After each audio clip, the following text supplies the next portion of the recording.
하나님의 자녀들은 반드시 응답받게 되어져 있습니다. 하나님의 자녀들은 반드시 성공하게 되어져 있습니다. 그런데 내 주위에 교회 다니는 사람, 망한 사람들 많은데요. 나는 지금 뭐가 잘 안 되고 있는데요. 거기에서 정말 중요한 것을 우리는 발견해야 됩니다. 하나님께서 우리를 하나님이 주시는 최고의 응답 가운데로, 최고의 축복 가운데로 인도하시길 원하시는데, 우리는 그 가치를 알지 못하고 그 참된 축복을 알지 못하고 겉으로 보여지는 세상적인 것, 육신적인 것, 그 틀린 성공, 그것을 바라보면서 틀린 목표를 향하여 달려가게 되어질 때 그 순간에는 응답이 없습니다. 내가 비록 경제가 쪼들리고 내가 비록 질병에 시달리고 있어도 나에게 많은 사람들이 나를 손가락질하고 욕하고 있어도 하나님의 절대적인 목표 속에, 하나님의 그 경영하심 속에 내가 있음이 확인되어지면 나는 결코 불행하지 않고 낙심되어지지 않고 나는 응답받는 자로 하나님 앞에서 또 많은 사람들 앞에서 그것을 증거하면서 살 수 있게 되어지는 것입니다. 그런데 그게 잘 안 된다는 것이죠. 왜냐하면 내가 창세기 3장, 6장, 11장 출신이기 때문에 그것이 편해요. 그것이 좋아요. 그것이 맞다고 생각이 되어져요. 그래서 그것을 쫓아가려고 한단 말이죠. 그것이 틀린 것임에도 불구하고, 그것은 하나님이 주시려는 것이 아니고 다른 것임에도 불구하고 그것을 쫓아가려고 한단 말이죠. 하나님의 흐름, 말씀의 흐름, 그 복음의 흐름을 모르면 성공할 수 없게 되어집니다. 세상의 성공도 흐름을 알고 있어야 돼요. 장사도 마찬가지고 정치도 마찬가지고 경제도, 모든 것의 흐름을 알지 못하면 성공할 수가 없습니다.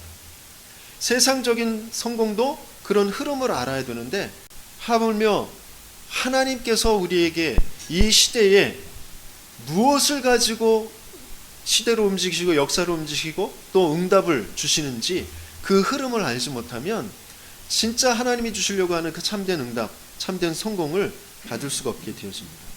그 하나님의 말씀의 흐름 밖에서 성공되어진다면 그것은 틀린 성공이에요. 그래서 그것 때문에 오히려 큰 어려움을 겪게 되어집니다. 하나님이 주신 것이 아닌 다른 것을 가지고 성공하면 영적인 문제, 재앙에 시달릴 수밖에 없어요. 그래서 세상에 성공한 사람들 많거든요. 그 사람들을 부러워할 필요도 없고 그 세상의 힘을 두려워할 필요도 없습니다.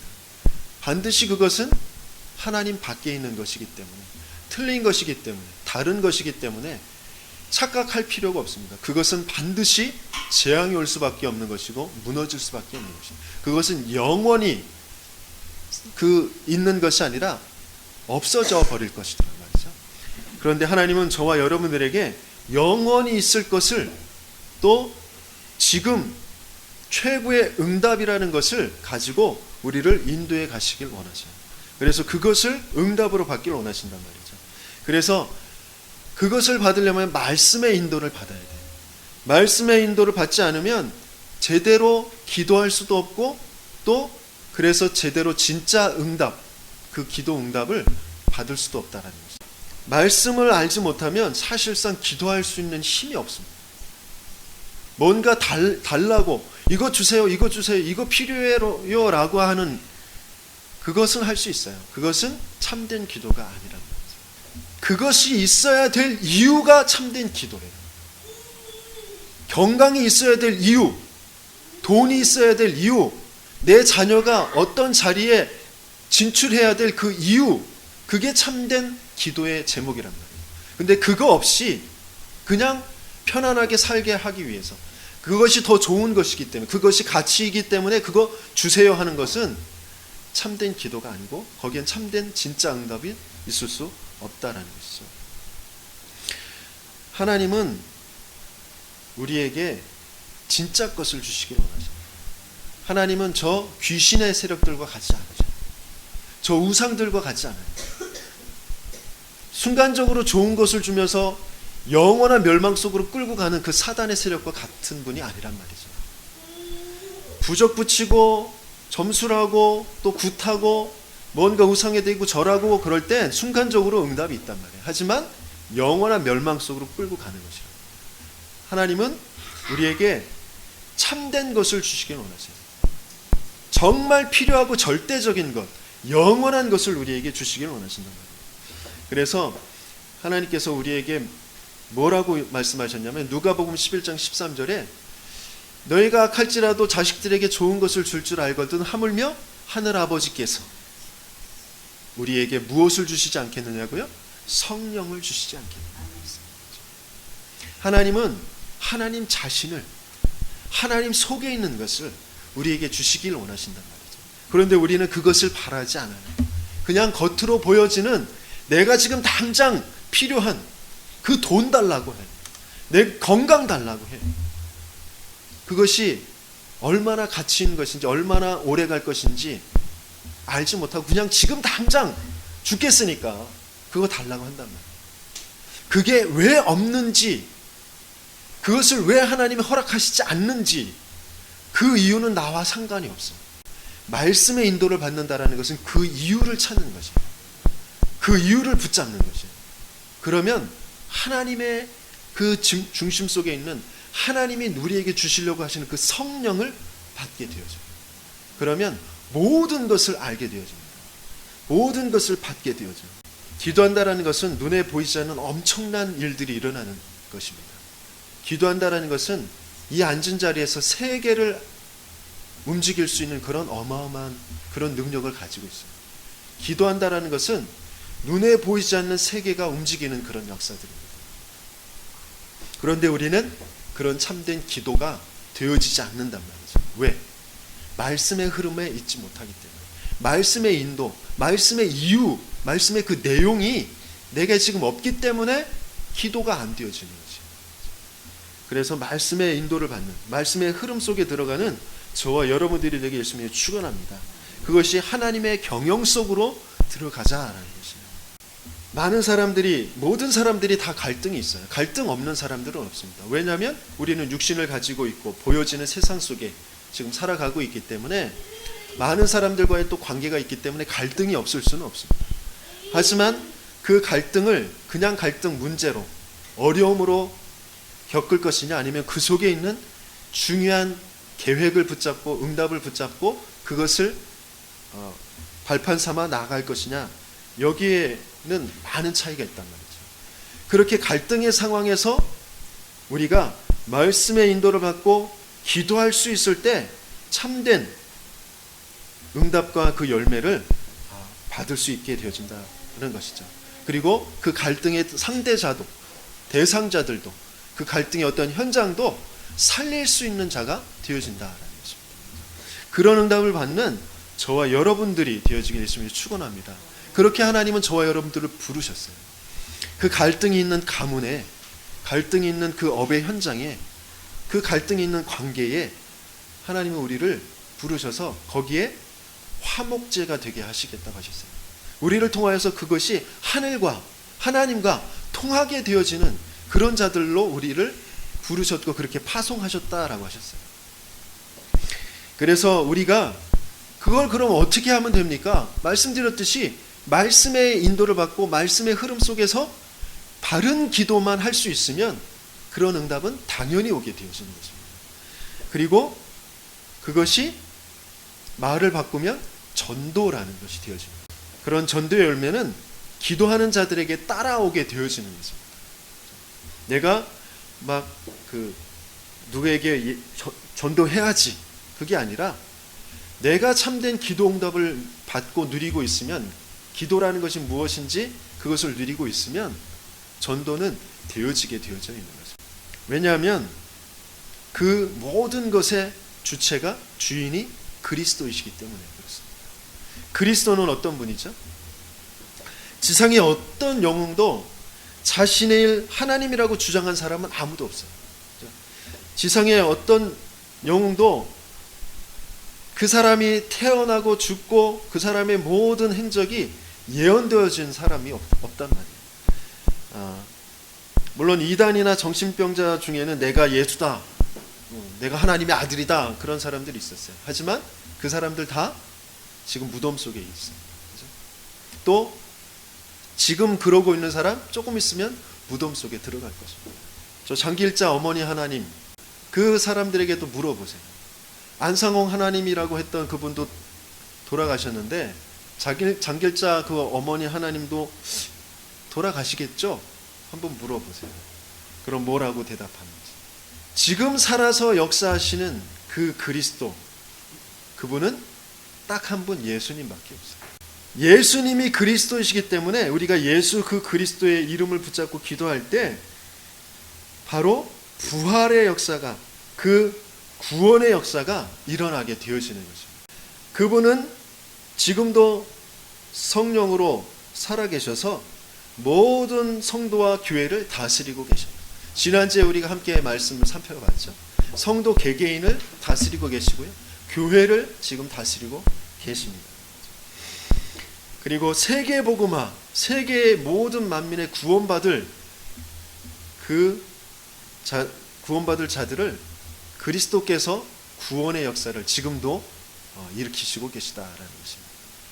그 속에 하나님은 저와 여러분들을 있게 하시길 원하셔요. 그 속에 증인들로 세우시길 원하신다라는 것입니다. 그래서 우리가 조금만 확신을 가지고 있으면 되어지거든요. 그런데 그 확신을 가지지 못하면 끊임없이 우리에게 그 확신이 없는 그 분량만큼 자꾸 거짓 것들이, 자꾸 사단이 자꾸 속이고 우리를 흔들어 놓으려고 한단 말이죠. 그래서 베드로전서 5장 7절에서 8절에 뭐라고 그랬죠? 너희 염려를 다 주께 맡기라, 이는 그가 너희를 돌보심이라 그랬어요. 근신하라, 깨어라, 너희 대적 마귀가 우는 사자같이 두루다니며 삼킬 자를 찾나니 그랬습니다. 분명히 그리스도께서, 하나님께서 나와 함께 계시며 나의 모든 부분을 지금 돌보시고 계시다, 그것을 확신하지 못하면 끊임없이 염려하면서 두려워하면서, 그러면서 세상의 소리, 사람의 소리, 그것 때문에 흔들리면서 그렇게 살아가야 된단 말이죠. 그래서 우리는 지금부터 5가지 확신을 가지고 오히려 그런 문제 앞에, 시험 앞에 당당하게 믿음의 고백을 선포하면서 증인으로 서게 되어지길 예수님 이름으로 축원합니다. 어떤 확신이죠? 우리는 이미 구원받은 하나님의 자녀다라는 것입니다. 구원의 확신을 가지고 있는 것입니다. 그렇죠? 실제로 구원받으면 어떻게 되어지는 것이죠? 구원받았다라는 것은 죄에서 해방받았다라는 것입니다. 구원받았다라는 것은 사단의 손에서 해방받았다라는 것입니다. 구원받았다라는 것은 그 지옥의 권세에서 해방받았다라는 것이죠. 그래서 그 죄에서 나오는 그 모든 저주와 재앙은 나와는 상관없다라는 것입니다. 그리고 사단이 끊임없이 나를 속이려고 하는 그 속임수학은 나하고는 상관없다라는 것입니다. 그 사탄의 올무에서, 그 지옥의 배경에서 해방되어져서 성령이, 하나님이, 그리스도가 지금 내 안에 내주하신다는, 나와 함께 계신다는, 내 영혼 속에, 내 마음 속에, 내 인생 속에 지금 함께 하신다라는 것이에요. 그리고 나를 인도하시고 나와 동행하시고 나에게 응답하신다라는 것이 구원의 확신이란 말이죠. 로마서 8장 2절에 이는 그리스도 예수 안에 있는 생명의 성령의 법이 죄와 사망의 법에서 너를 해방하였음이라 그랬어요. 여기서 죄와 사망에서 해방됐다고 하지 않고 죄와 사망의 법에서 우리가 해방되어졌다 그랬어요. 죄와 사망의 법이 뭐죠? 세상 사람들이 말하는 그 운명이라는 거죠. 그 사주팔자라고 하는 거죠. 거기에서 우리는 완전히 빠져나왔습니다. 우리 자신도 모르게 우리 가문에 내려오는 그런 운명이 있어요. 그런 사주팔자가 있어요. 그런 대물림들이 있단 말이죠. 거기에서 완전히 빠져나왔다라는 것이 구원의 확신입니다. 분명히 너희는 너희가 하나님의 성전인 것과 하나님의 성령이 너희 안에 거하심을 알지 못하느냐 그랬어요. 하나님은 우리 안에 지금 함께 계셔요. 내 상황이, 내 형편이, 내 상태가 어떠하든지 상관없어요. 구원받은 하나님의 자녀에게는 반드시 성령이, 하나님이 함께 계시다는 거죠.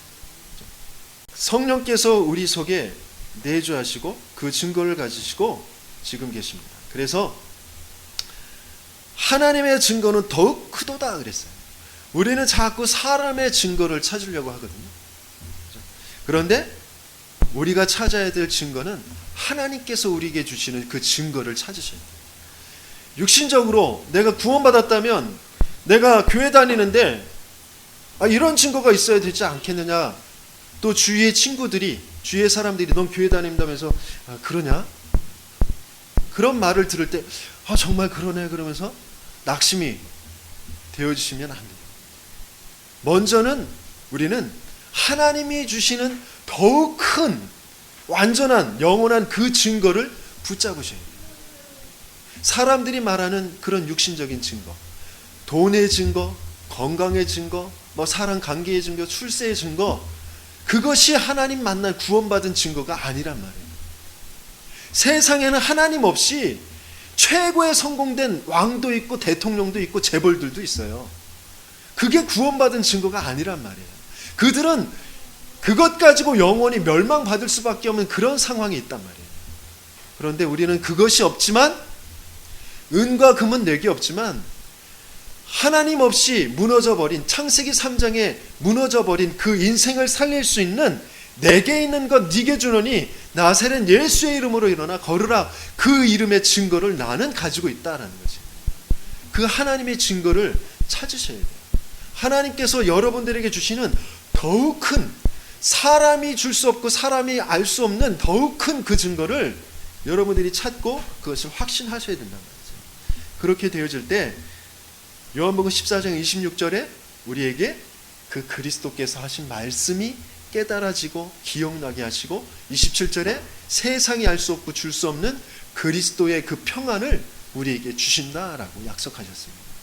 그 증거를 갖는 그 구원의 확신 속에서 그 말씀을 붙잡고 또 기도하며 평안을 얻는 저와 여러분들에게 있음을 축원합니다. 이것은 굉장한 사실적인 것이에요. 영적인 과학적인 것입니다. 확신이 없으면 모든 일이 흔들리게 되어져요. 그러나 어떤 일에도 이 확신이 있게 되어질 때 반드시 거기엔 능력이 나타나게 되어집니다. 내가 알 수 없는, 내가 가지지 않았던, 내 것이 아닌 하나님이 주시는 그 능력이 반드시 나타나게 돼요. 확신을 가지지 못하면 돈을 다 지불한 노예가 아직도 그 일터에 있는 것과 같다라고 했어요. 빚을 다 갚았는데도 아직도 그 사채업자에게, 그 사기꾼에게 속아서 자신의 재산을 다 넘겨주는 것과 같은 그런 상황에 처하게 되어지는 거죠. 사탄은, 거짓된 자들은, 귀신의 세력들은 끊임없이 우리를 세상적인 그 기준, 그 증거 가지고 우리를 자꾸 흔들려고 해요. 내가 구원받았다며 왜 이래? 구원받았다며 뭐 이러냐? 구원받았다며 이런 일이 왜 생겨? 그런 것을 자꾸 속이려고 해요. 그럴 때 그것 없어도 나는 구원받은 하나님의 자녀야. 까불지 마. 나는 너와 상관없어. 나는 죄와 상관없어. 난 사단과 상관없어. 난 지옥과 상관없어. 날 멸망하지 않는 하나님의 자녀다. 그 확신을 가지고 호통치실 수 있으죠. 분명히 예수님께서는 마가복음 10장 45절에 나의 모든 것들 다 대속하여 주셨다라고 하셨어요. 내 모든, 내 의로도, 내 열심으로도, 내 능력으로도 해결할 수 없는 그 모든 것들 100%, 과거의 것, 현재의 것, 미래의 것, 영원의 것을 완전하게 해결하신 분이 바로 그리스도이신 예수님입니다. 그래서 다 이루었다라고 하셨어요. 어떻게 구원받았죠? 그 그리스도를 믿음으로. 영접하는 자, 그 이름을 믿는 자들에게 하나님의 자녀가 되는 권세를 주셨다 그랬어요. 열심으로, 능력으로 세상이 가지고 있는 것으로 해결받을 수 있는 그런 정도의 문제가 아니에요. 창세기 3장의 문제는, 창세기 6장의 그 네피림의 문제는, 창세기 11장의 그 바벨탑의 문제는, 문화 속에 있는 점술무속 그 우상의 문제는 인간의 열심으로, 지식으로, 과학으로, 돈으로 해결할 수 있는 그런 문제가 아니란 말이에요. 돈으로 해결할 수 있는 문제는 아주 작은 문제입니다. 우리 주위에 정말 고통받고 있는 사람들의 문제를 한번 살펴보세요. 그게 돈으로 해결할 수 있는 문제입니다. 저 아들을 토막내서 죽인 그 아버지의 문제가 돈으로 해결할 수 있는 문제입니다. 저 대구 지하철 사건을 일으켰던 그 정신병자가 돈으로 해결할 수 있는 문제입니다. 그렇지 않아요. 끊임없이 찾아오는 그 우울한 감정과 그 슬픈 감정과 자살하고 싶은 그 충동과 아무 것에도 이유가 없고 미련이 없고 뭘 해야 될지 몰라서 방황하다가 본드에 술에 쪄들어서 살고 있는 저 청년들의 그 문제가 돈으로 해결될 문제인가요? 그렇지 않단 말이에요. 돈으로 해결될 문제는 아주 쉬운 문제라니까요. 이 세상은 돈으로 해결할 수 없는 그 문제 때문에 모든 문제가 온 것이란 말이에요. 그 문제를 예수님께서 완전히 해결해 주셨어요. 나는 완전히 해결받은, 구원받은 하나님의 자녀가 되었다 말이죠. 요한복음 5장 24절에 구원받은 우리는 어떤 상태이냐? 내가 진실로 진실로 너희에게 이르노니, 같이 읽어보겠습니다. 요한복음 5장 24절. 내가 진실로 진실로 너희에게 이르노니 내 말을 듣고 또 나 보내신 이를 믿는 자는 영생을 얻었고 심판에 이르지 아니하나니 사망에서 생명으로 옮겼느니라 했어요. 과거, 현재, 미래의 문제가 다 해결되어졌다라는 것이죠. 십자가에서 이미 모든 그 돈으로, 지식으로, 명예로, 권력으로 해결할 수 없는 그 문제를 완전히 다 해결하셨다는 것이에요. 그래서 지금 이미 영생을 얻었다 그랬어요. 지금 이미 심판에 이르지 아니하는 그런 축복을 받게 되어진 것이에요. 그래서 사망에서 생명으로 옮겨졌단 말이죠. 저와 여러분들이 그런 사람들이에요. 성경에 분명히 약속하시고 계셔요. 그런데 그 외에 내가 자꾸 생각하고 있는 것들은 틀린 생각, 거짓된 것, 자꾸 세상의 것이 내게 찾아 들어와 있기 때문에 그렇단 말이죠. 예수 그리스도로 말미암아 우리는 이미 예수 그리스도 안에 있는 모든 해결해 내오신 그 문제, 그 해결책을 다 가지고 있고 그 해결의 축복을 이미 다 받은 사람들이고, 그리고 그 축복을 가지고 나와 함께 하시는, 우리와 함께 하시는 그 하나님 그 그리스도를 이미 가지고 있는 사람들이다라는 것입니다. 베드로전서 2장 24절 25절에 이렇게 말씀하십니다. 친히 나무에 달려 그 몸으로 우리 죄를 담당하셨으니 이는 우리로 죄에 대하여 죽고 의에 대하여 살게 하려 하심이라.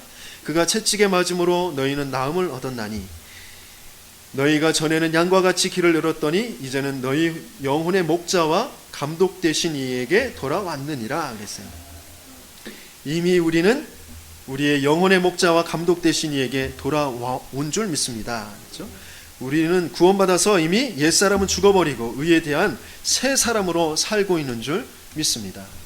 그래서 요한복음 10장 27절에서 30절까지는 내 양은 내 음성을 들으며 나는 그들을 알며 그들은 나를 따르니니 그랬어요. 그렇죠? 예수, 목자 되신 그 예수 그리스도의 음성을 따라가는 것이 우리 양들의 삶이에요. 그래서 말씀을 자꾸 들어야 되는 것이에요. 말씀을 자꾸 놓치면 기도할 수 있는 힘도 없고 목자가 주시는 그 힘과 그 축복, 그 평안을 누리질 못한단 말이에요.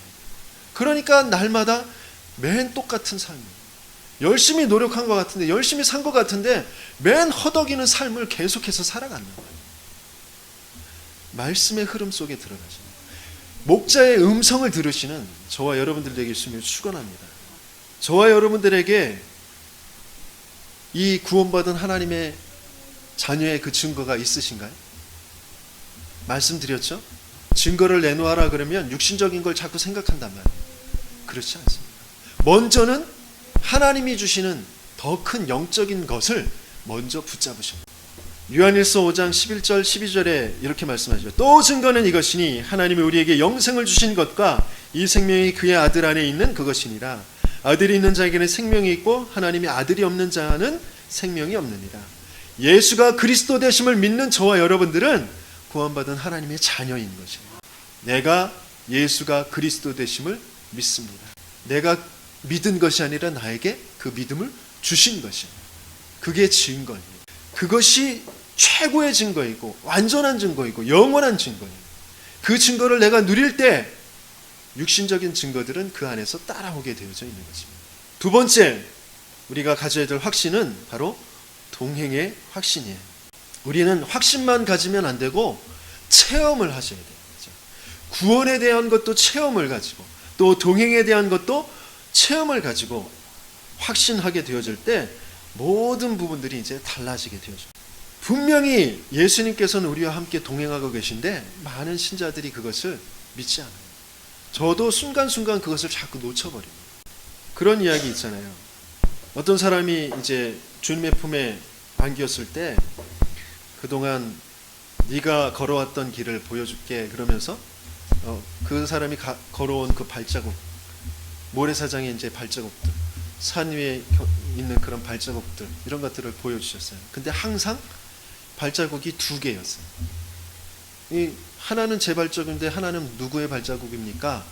이렇게 여쭤봤더니 예수님께서 항상 내가 너와 함께 있었다 그러셨어요. 그런데 굉장히 험난하고 위험한 그런 아주 위태위태로운 그런 곳에는 발자국이 하나밖에 없어요. 아니 예수님 이때는 왜 저 혼자 놔두셨어요? 그런 거예요. 그랬더니 그게 아니다.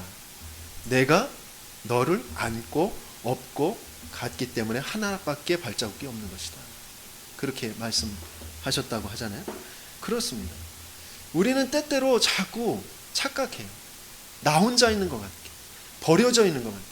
하나님은 지금 내 곁에 없는 것 같은 그런 상태로 살아간단 말이에요. 잠언서 3장 5절에서 6절 이렇게 말씀하셔요. 너는 마음을 다하여 여호와를 신뢰하고 내 명철을 의지하지 말라. 너는 범사의 그를 인정하라. 그리하면 내 길을 지도하시리라 그랬어요. 하나님께서는 항상 나를 지도하시고 경영해 가시길 원하시는데 내가 그분께 의뢰하지 않아요. 자꾸 내 경험, 내 지식, 세상의 방법에 따라서 자꾸 살아가려고 한단 말이에요. 그러니까 하나님께서 나를 인도해 가시는 그 축복을 누리지 못한단 말이죠. 하나님은 모든 걸음을 지금 인도하고 계신 줄 믿습니다. 잠언서 16장 3절에는 이렇게 말씀하세요. 너희 행사를 여호와께 맡기라. 그러면 내가 경영하는 것이 이루어지리라. 9절에는 사람이 마음으로 자기의 길을 계획할지라도 그의 걸음을 인도하시는 이는 여호와시니라 그랬어요. 분명히 우리의 걸음을 인도하시는 분은 하나님이시다 그랬어요. 예수 그리스도가 내 모든 것의 주인 되게 하시는, 그래서 내 모든 삶들 속에 하나님의 목표를 찾고 그것에 집중하시는 저와 여러분들 되게 주님의 축원합니다. 그 모든 방법은 다른 것에 있는 것이 아니라 성령의 그 충만함을 받고 성령의 인도를 받는 것이 방법이 되어지는 것이에요. 그 성령은 뭘로 우리를 인도해 가신다고 그랬죠? 말씀으로. 그래서 그 말씀의 흐름을 놓치지 않는 것이 너무너무 중요해요. 강단의 말씀을 붙잡는 것, 또 내 평생의 언약의 말씀을 붙잡는 것, 또 2주간의 전체 전도운동을 이끌어가는 그 본부의 말씀을 붙잡는 것. 그래서 많은 집회를 따라 다니실 수 없더라도 꼭 토요일 10시 반에 있는 핵심 예원교회에 같이 가시면 너무 좋고요. 같이 가실 수 없으면 인터넷으로라도 RUTC TV 들어가면, RUTC 방송국에 들어가면 인터넷으로 실시간으로 그 메시지를 같이 받으실 수 있어요. 꼭 그 말씀은 인도 받으셔야 돼요. 말씀의 흐름에 있지 않으면 내 정체성을 자꾸 놓쳐버려요. 기도할 수 있는 이유도 놓쳐버리고요. 내용도 놓쳐버리고 참된 응답을 받지 못한다. 그러니까 반드시 그 말씀의 인도를 받으셔야 돼요. 그 여호와의 경영하심 속에 나의 모든 것들을 맡길 수 있는 것이 말씀의 인도를 받는 것입니다. 그리고 훈련을 받는 것, 그것이 너무너무 중요해요. 그것이 하나님이 나와 동행하심을 실제적으로 체험하는 그런 방법이 되어집니다. 우리가 무슨 이야기를 할 때나 일을 진행할 때 보면 하나님의 인도를 절대 믿지 않고 자꾸 인간의 생각, 인간의 계산을 가지고 한단 말이죠. 먼저는 그런 일, 어떤 계획을 하고 어떤 일을 처리하기 전에 이번 주에 주신 말씀이 뭐였지? 원단에 주신 말씀이 뭐였지?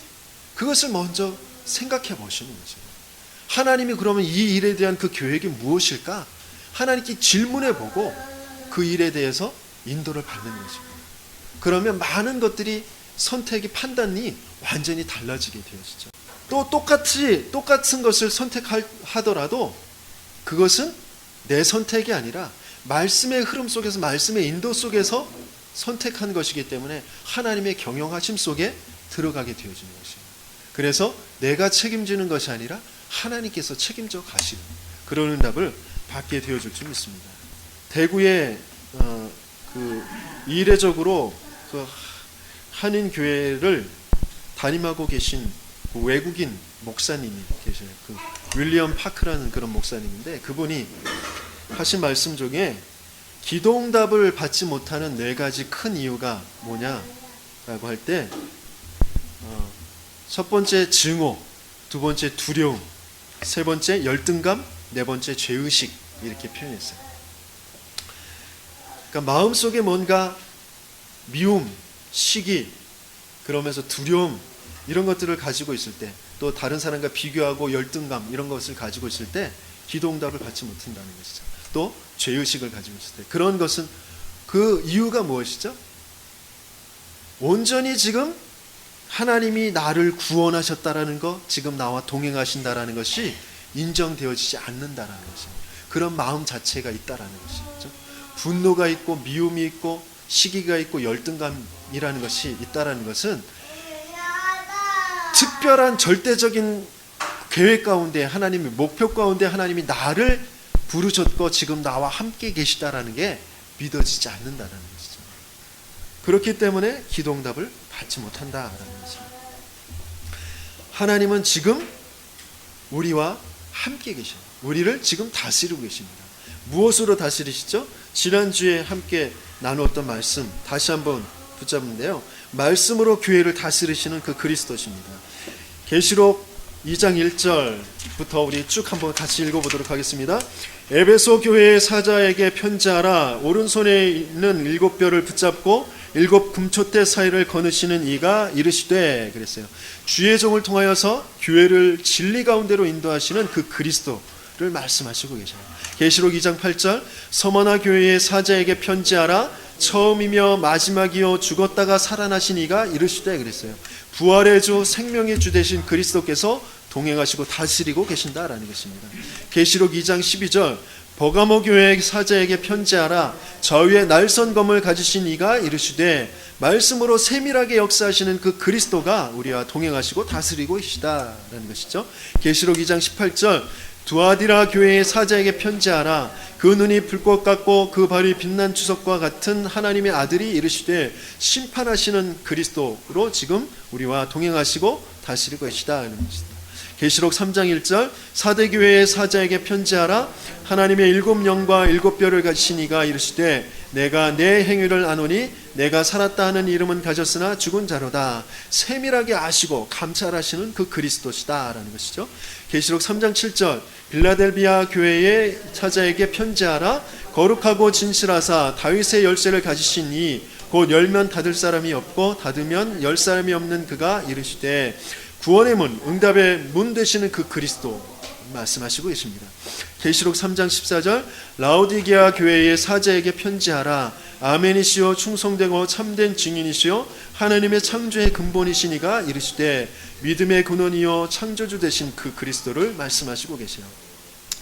이런 그리스도께서 늘 성령으로 우리와 동행하시고 보장해 주시는 줄 믿습니다. 그런데 특징적인 것은 다 사자에게 편지하라 그랬어요. 그래서 그 목회자, 강단의 목회자를 위해서 여러분들이 정말 기도하셔야 돼요. 하나님이 먼저 강단의 목회자에게 하나님의 음성을, 하나님의 편지를 주셔야 그것을 인도받아서 심부름할 수 있게 되어지는 것이죠. 그래서 저에게 세밀하게 성령으로 역사해 주셔서 말씀의 흐름을 붙잡고 말씀을 심부름할 수 있는 그런 목회자가 되게 해달라고 기도하셔야 돼요. 제 성격, 능력 그런 것 다 떠나서 그 말씀의 흐름 속에서 말씀의 심부름하는 것이 제가 해야 될 일이에요. 그래서 그 부분을 두고 여러분들이 기도해 주시고 또 그런 축복을 같이 함께 누리게 되어지는 것입니다. 그러면서 꼭 기억해야 될 것이 분명히 하나님께서 말씀으로 나를 인도하신다라는 사실을 인정하는 자에게 그 말씀을 알아들을 수 있는 그 영의 귀를 열어주신다는 것입니다. 그렇죠? 그래서 분명히 그 말씀을 알아듣고 그 말씀 따라서 기도하며 그 말씀의 인도를 받게 되어지는 것이죠. 그래서 주를 의뢰하지 않고 사모하지 않는 자에게는 주의 음성이 들리지 않는 법이다. 하나님의 음성을 사모하시는, 말씀을 사모하시고 말씀에 귀 기울이시는 저와 여러분들에게 있음을 축원합니다. 세 번째는 기도 응답의 확신이에요. 반드시 그 기도는 응답되어지게 되어져 있습니다. 왜냐하면 누구의 이름으로 기도하죠? 예수 그리스도의 이름으로 기도하는 것이죠. 예수 그리스도의 이름은 능력 있는 이름이에요. 그 그리스도의 이름은 어떤 이름이죠? 빌립보서 3장 23절에 보면 그 이름은 만물이 무릎 꿇게 되어 복종케 되어지는 이름이다 그랬어요. 하늘에 있는 것, 땅에 있는 것, 그 모든 것이 그 발 앞에 무릎 꿇게 되어질 이름이 그리스도의 이름인 줄 믿습니다. 그리고 이사야서 7장 14절에는 그 이름은 어떤 이름이에요? 임마누엘의 이름이란 말이에요. 우리와 함께 하시는 그 이름이란 말이죠. 또 요한복음 17장 11절 12절에는 어떤 이름이에요? 그 예수 그리스도의 이름은 바로 하나님의 이름이란 말이죠. 그렇기 때문에 능력이 있을 수밖에 없고, 그렇기 때문에 응답이 있을 수밖에 없어요. 예수 그 그리스도의 이름으로 기도한다는 것은 바로 세상이 해결할 수 없는 창세기 3장, 6장, 11장의 문제의 해결자의 그 이름으로 기도하는 것이에요. 세상이 지금 그 실체를 알지 못하고 사도행전 13장, 16장, 19장에 무속과 점술과 우상에 빠져서 지금 무너져 가고 있거든요. 그것을 살릴 수 있는 그 이름으로 기도하는 것이다 라는 것입니다. 그렇기 때문에 당연히 응답이 올 수밖에 없고요. 그 이름으로 기도할 때 천군과 천사들이 그 기도를 받아서 하늘 보좌에 심부름하게 되어지고 그 기도를, 그 말씀을 이루는 그 심부름을 하게 되어지는 것이다 그랬어요. 그래서 시편 103편에도 그 말씀을 이루는 너희 천사요, 그의 수종을 두는 너희 천군이요, 그 하나님께서 계시는 너희요 그랬단 말이에요. 천군 천사요 그랬단 말이죠. 그런 영적인 역사가 반드시 기도할 때 일어나게 되어질 수 있습니다. 기도할 때 또 반드시 모든 원수의 능력을 제어할 권능을 너희에게 주었다 그랬어요. 너희를 해칠 자가 결코 없다 그랬습니다. 예수 그 그리스도의 이름으로 기도할 때 귀신들도 복종하게 되어진다 그랬습니다. 내 가정을, 내 산업을, 내 경제를, 내 자녀들을 붙잡고 있는 모든 흑암의 세력들을 꺾을 수 있는 유일한 비밀이 예수 그 그리스도의 이름, 그 이름으로 기도하는 것인 줄 믿습니다.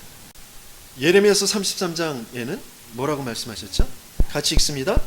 이를 행하시는 여호와, 그것을 만들며 성취하시는 여호와, 그 이름을 여호와라는 이가 이와 같이 이르시도다. 너는 내게 부르짖으라, 내가 내게 응답하겠고 네가 알지 못하는 크고 은밀한 일을 네게 보이리라 그랬어요. 이전에 예레미야의 뜰에 시대의 뜰에 갇혀 있는 예레미야에게 말씀을 먼저 주셨단 말이죠. 말씀을 붙잡고 기도하는 것이 너무너무 중요해요. 그 메시지라는 것이 너무너무 중요합니다. 원단에서 우리에게 주신 그 절대 목표, 절대 사명, 절대 헌신 그랬어요. 하나님이 절대적으로 이루실 그 목표가 분명히 있는데 그것을 내가 정말 아느냐, 그것을 나를 통하여서 이루시려고 하는데, 내 산업을 통하여 이루시려고 하는데 과연 내가 그 사명을 붙잡고 있느냐, 과연 내가 그 작은 일을 헌신하고 있느냐, 그것을 내가 정말 알고 있을 때, 그것을 붙잡고 기도하고 있을 때 분명히 역사가 일어나게 되어져 있습니다. 많은 기도를 하지 않아도, 저 산에 올라가서 부르짖지 않아도 응답받는 사람들이 있어요. 그런데 날마다 부르짖고 울부짖고 기도하는데도 응답받지 못하는 사람들이 있어요. 그것은 딱 그겁니다. 절대 목표, 절대 사명, 절대 헌신, 이 속에 있느냐, 아니면 그 밖에서 내가 원하는 것, 그거 추구하면서 살아가느냐, 그것 기도하고 있느냐.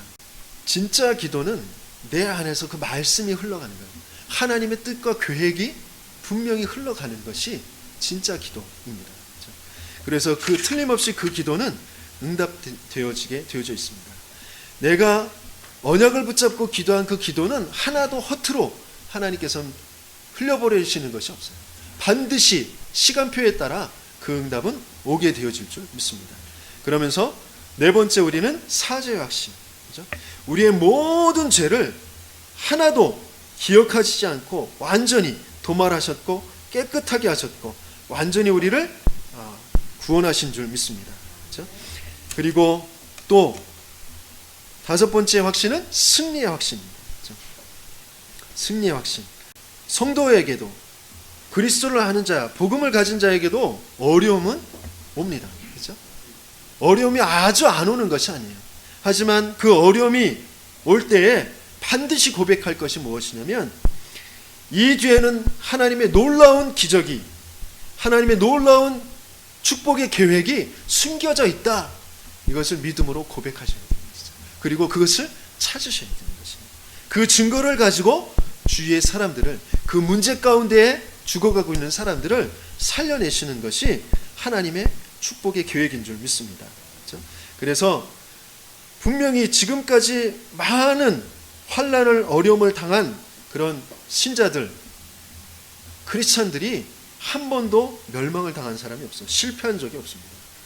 우리에게 감당할 시험만 허락하시고 그 시험도 피할 길을 주시고 능히 또 우리에게 그것을 이길 그 승리의 축복을 주시는 줄 믿습니다. 핍박 시대, 초대교회와 로마 시대에 그 핍박 때문에 초대교회가 망했냐? 그렇지 않단 말이죠. 저 일제의 그 핍박에 주기철 목사님이, 손영원 목사님이 순교를 당했지만 망했냐? 그렇지 않단 말이에요. 그 순교 때문에, 그 초대교회 때문에 로마가 살아나게 되어집니다. 저 노예 핍박받은 이스라엘, 바벨론에 포로된 이스라엘 때문에 애굽의 하나님의 역사가 증거되어졌고 바벨론의 하나님의 역사가 증거되어졌습니다.